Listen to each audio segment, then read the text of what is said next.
الحمد لله رب العالمين والصلاة والسلام على سيد المرسلين أما بعد فأعوذ بالله من الشيطان الرجيم بسم الله الرحمن الرحيم الصلاة والسلام عليك يا رسول الله وعلى آلك وأصحابك يا حبيب الله الصلاة والسلام عليك يا نبي الله وعلى آلك وأصحابك يا نور الله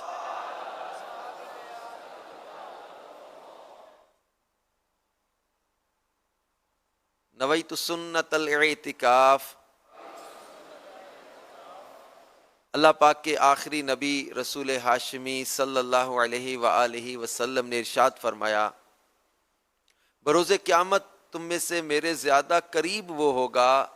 جس نے مجھ پر زیادہ درود پڑھے ہوں گے۔ صلو علی الحبیب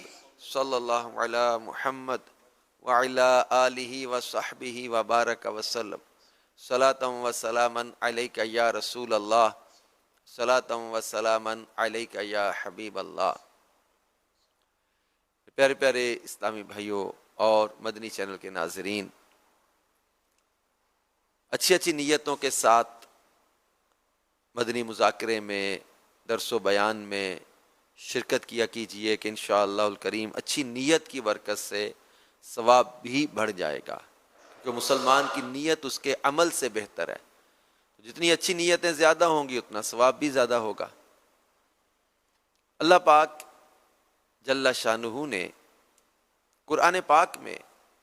کئی مقامات پر اپنی اطاعت کرنے اور اپنے پیارے رسول صلی اللہ علیہ وآلہ وسلم کی اطاعت کرنے کا حکم دیا۔ اطاعت سے مراد کہنا ماننا، بات ماننا، جیسا کہ سورہ نساء کی آیت نمبر 69 میں اللہ پاک نے اس کہنا ماننے کا صلہ بھی بیان کیا۔ فرمایا وَمَن يُطِعِ اللَّهَ وَالرَّسُولَ فَأُولَٰئِكَ مَعَ الَّذِينَ أَنْعَمَ اللَّهُ عَلَيْهِم مِّنَ النَّبِيِّينَ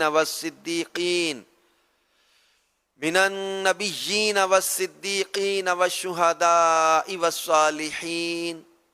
وَحَسُنَ أُولَٰئِكَ رَفِيقًا۔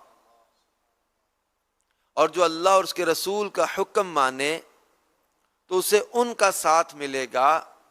جن پر اللہ نے فضل کیا، یعنی انبیاء اور صدیق اور شہید اور نیک لوگ،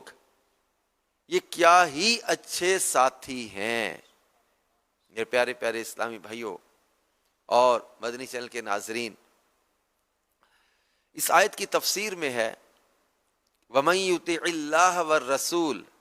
اور جو اللہ اور رسول کی اطاعت کرے۔ یہ آیت مبارکہ کا شان نزول کچھ اس طرح ہے، اور بہت ہی ایمان افروز اس کا شان نزول ہے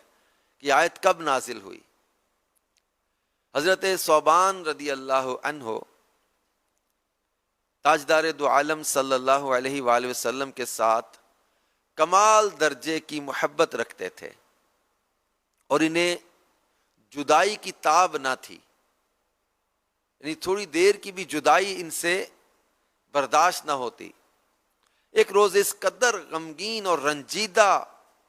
حاضر ہوئے کہ چہرے کا رنگ بدل گیا تھا،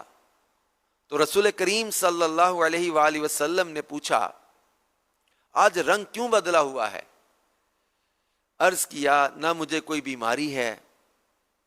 اور نہ درد، سوائے اس کے کہ جب حضور صلی اللہ علیہ وآلہ وسلم کی خدمت میں حاضر ہوتا ہوں تو سکون ہے، اور جب آپ سامنے نہیں ہوتے تو انتہا درجہ کی وحشت و پریشانی ہو جاتی ہے۔ جب آخرت کو یاد کرتا ہوں تو یہ اندیشہ ہوتا ہے کہ وہاں میں کس طرح دیدار پا سکوں گا۔ آپ اعلیٰ ترین مقام میں ہوں گے اور مجھے اللہ پاک نے اپنے کرم سے جنت بھی دی، تو اس مقام عالی تک رسائی کہاں؟ یعنی آپ تو جنت کے اعلیٰ ترین درجے میں ہوں گے، اور میں اس درجے تک کیسے رسائی حاصل کر سکوں گا؟ اب ان کی اس فکر کو سمجھیے گا، مدنی چینل کے ناظرین بھی اور فیضان مدینہ عالمی مدنی مرکز فیضان مدینہ کے حاضرین بھی، کہ حضرت ثوبان رضی اللہ عنہ اس بات پر رنجیدہ ہیں، غمگین ہیں، فکر مند ہیں کہ مجھے جنت میں سرکار دو عالم صلی اللہ علیہ وآلہ وسلم کا دیدار نہ ملا تو میرا کیا بنے گا؟ میں تو آپ کی زیارت نہ کروں، آپ کے دیدار کے بغیر مجھے وحشت و پریشانی ہو جاتی ہے۔ اب جب اس کیفیت کو انہوں نے بیان کیا تو اس پر یہ آیت کریمہ نازل ہوئی، اور انہیں تسکین دی گئی کہ منزلوں کے فرق کے باوجود فرما برداروں کو نبی کریم صلی اللہ علیہ وآلہ وسلم کی بارگاہ میں حاضری اور معیت کی نعمت سے سرفراز فرمایا جائے گا،